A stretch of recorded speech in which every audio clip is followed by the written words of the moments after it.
अम्बेडकर नगर के कटेहरी विधानसभा सीट पर उपचुनाव संपन्न हो चुके हैं। यहाँ पर लगभग 57% मतदान हुए हैं। हमारे साथ कुछ पत्रकार साथी मौजूद हैं, इनसे जानने का प्रयास करेंगे कटेहरी विधानसभा में क्या स्थिति रही, किस हिसाब से चुनाव हुए। हमारे साथ सबसे पहले अजीत सिंह जी मौजूद हैं हिंदुस्तान के, इनसे हम बात करेंगे और जानने का प्रयास करेंगे क्या स्थिति रही इस चुनाव में। क्या आपको लग रहा है समीकरण यहाँ पे जो मुख्य मुकाबला है समाजवादी पार्टी और भाजपा के बीच में रहा। पूरे दिन चुनाव के दौरान काफ़ी उथल पुथल देखने को मिला। दोनों ही तरफ से आरोप प्रत्यारोप काफ़ी हुए और चुनाव के बाद अब ये एक चीज़ और देखने को मिला कि इस बार जो है जो उपचुनाव हुआ है इसमें कम से कम 5 से 6% कम मतदान हुए हैं। अब इसका फ़ायदा कौन सी पार्टी लेती है, समाजवादी पार्टी उठाती है या फिर भाजपा, ये भी देखना दिलचस्प होगा। फिलहाल अब ये रिजल्ट बताएगा कि आखिर इस चुनाव में भारी कौन पड़ेगा। लड़ाई किसके किसके बीच में? लड़ाई मुख्य रूप से भारतीय जनता पार्टी और समाजवादी पार्टी के बीच ही रही। आगे कोई निकलेगा इसमें, कोई अंदाजा अभी तक नहीं? अंदाजा किसी को आगे पीछे करने का बहुत ज़्यादा वो नहीं है, लेकिन काफ़ी मतलब नज़दीकी मुकाबला दोनों बीच है, कोई भी निकल सकता है। बसपा की गढ़ है ये, बसपा की क्या स्थिति रही इस समय? बसपा तो मुझे लगता है बहुत वीक रही। ये बसपा का मतलब जो आम पब्लिक में कोई चर्चा ही नहीं इस बार हुई बहुत ज़्यादा। हालांकि उसके वोटर काफ़ी हैं और देखा जाए तो अगर आप वोट बैंक के हिसाब देखें तो 1 लाख वोट लगभग बसपा का है कटेहरी में। तो उस हिसाब से बसपा भी कम नहीं है, लेकिन फिलहाल उसकी चर्चा काफ़ी कम रही यहाँ पर। तो बसपा कहीं ना कहीं कमजोर नजर आई। हमारे साथ अखिलेश तिवारी जी हैं, राष्ट्रीय सहारा से हैं।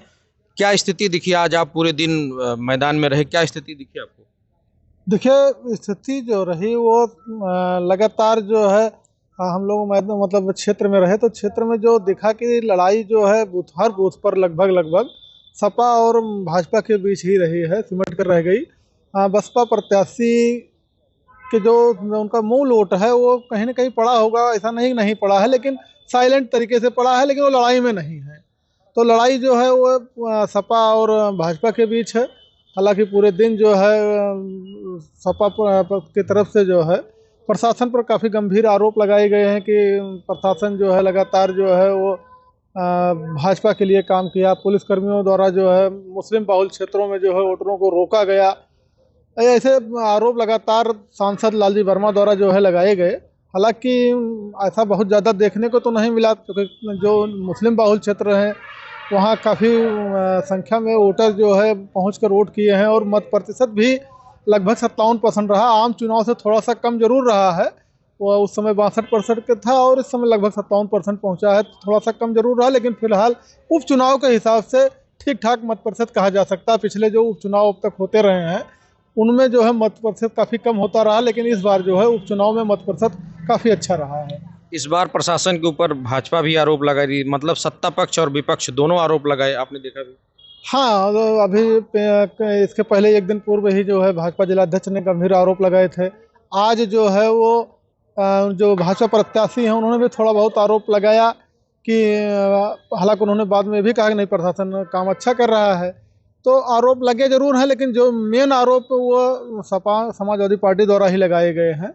तो अब प्रशासन उपचुनाव में ऐसा आरोप लगता भी रहा है, पूर्व में भी, इस बार थोड़ा ज़्यादा लगा है, इतना है।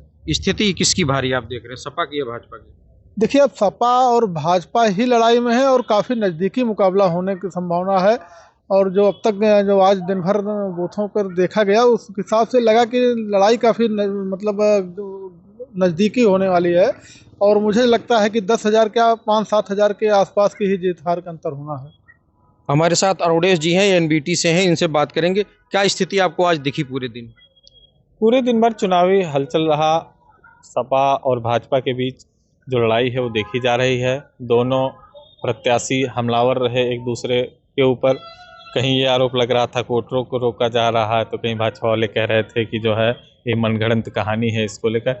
बस ये जो फाइनल मुझे दिख रहा है, यहाँ सवर्ण वोट निर्णायक स्थिति में है। अगर सवर्ण वोट बीजेपी के साथ जाता है तो निश्चित तौर पे यहाँ बीजेपी जीत जाएगी। अगर सवर्ण वोटों में बिखराव हुआ होगा तो उसका सीधा फायदा सपा को मिलेगा।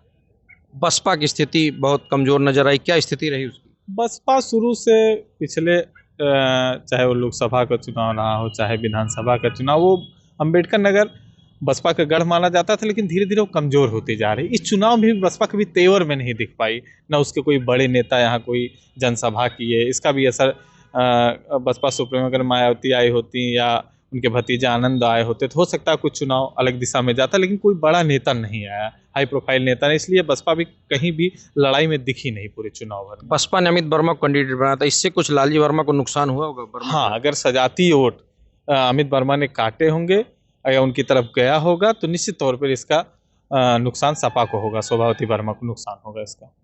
तो ये हमारे साथ राम सकल जी हैं, ये दैनिक भास्कर से, इनसे बात करें। क्या लगा आपको पूरा दिन, क्या ओपिनियन आपकी निकल के आ रही है? देखिए, मतदाताओं में मतदान को लेकर उत्साह तो था, लेकिन जो एक विपक्षी दल है समाजवादी पार्टी द्वारा जो आरोप लगाए जा रहे थे उसके कुछ नज़ारे भी जो देखने को मिले।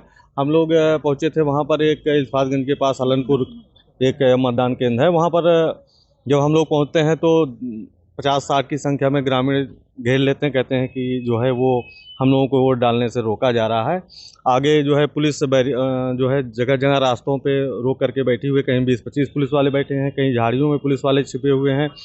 जब हम लोग आगे बढ़ते हैं तो वास्तव में वो नज़ारा दिखता है कि पुलिसकर्मी उनको रोक रहे थे झुंड के साथ पीछे। वो बहुत सारे लोग जब आने लगे कि मीडिया कर्मी हैं तो हो सकता है हमको भी जो है वोट डालने का मौका मिल जाए, पीछे आ रहे थे तो उन लोगों ने टोका भी, हम लोगों को भी टोका कि नहीं आप भीड़ लेके आ रहे थे। तो हम लोगों ने बताया कि नहीं, हम तो मीडिया कर्मी हैं, वो आपके मतदाता हैं, वो वोट नहीं डालने पा रहे हैं, तो अब उनको लग रहा है कि हम लोग आए हैं तो वोट हम डाल देंगे। तो वो सारे लोग गए आगे वोट डालने के लिए, अपने बूथों पर पहुंचे। बूथ पर भी कमोवेश वही नज़ारा था। एक सेक्टर मजिस्ट्रेट भी वहाँ निकल के आए, उन्होंने कहा कि नहीं भाई साहब, अंदर जो है बड़ी भीड़ रहती थी इसलिए लोगों को रोका गया था। जबकि वहाँ जो मौजूद लोग थे उनका कहना था कि हम कतार में लगने के लिए तैयार हैं, वो हमारा टाइम जो है चाहे 4 घंटे बाद आए, लेकिन हम लाइन में खड़े होने के लिए तैयार हैं। इसके बावजूद भी हम लोगों को जो है पीछे किया जा रहा है। तो जो आरोप था वो फिलहाल मुस्लिम बहुल इलाकों में ये देखने लगा कि प्रशासन के जो वहाँ पुलिसकर्मी, सुरक्षाकर्मी लगाए गए थे वो अनावश्यक रूप से मतदाताओं को प्रभावित कर रहे थे, रोक रहे थे। और कई बार इसको लेकर सपा सांसद लालजी वर्मा के साथ भी उनके तीखी बहस हुई और उसका जो है वीडियो भी सोशल मीडिया पर वायरल हुआ। कुल मिला के ये था कि मतदाता वोट डालना चाहते थे, कहीं कहीं उनको रोका जा रहा था, तो उससे थोड़ा सा व्यवधान हुआ। लेकिन फिलहाल मतदान हुआ, लोगों ने अपने अपने बूथों पे जाके वोट डाला। जो जनता का रुझान था उसमें यह था कि जो मोस्ट बैकवर्ड मतदाता थे वो एक तरह से नाम तो धर्मराज निषाद का ले रहे थे, लेकिन वोट वो दिए किसको हैं ये बोलने के लिए कोई तैयार नहीं दिखा।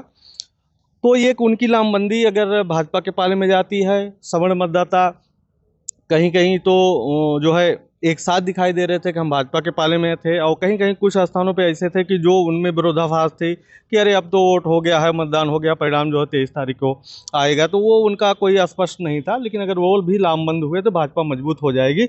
इस सब के बीच समाजवादी पार्टी का, चूंकि ये मजबूत गढ़ है, तो समाजवादी पार्टी अपने कैडर जो उनके बेस मतदाता हैं, जैसे उसमें यादव मतदाता हुए, कुर्मी मतदाता हुए और मुस्लिम मतदाताओं को सहेजने के लिए पूरा दिन भर कसम में जुटी रही। खुद सांसद उसमें लगे रहे, उनके जिलाध्यक्ष रहे, उनके एमएलसी, पूर्व एमएलसी और उनके जो पार्टी के नेता थे वो हर बूथों पर पहुंच रहे थे जहां उनको सूचना मिलती थी।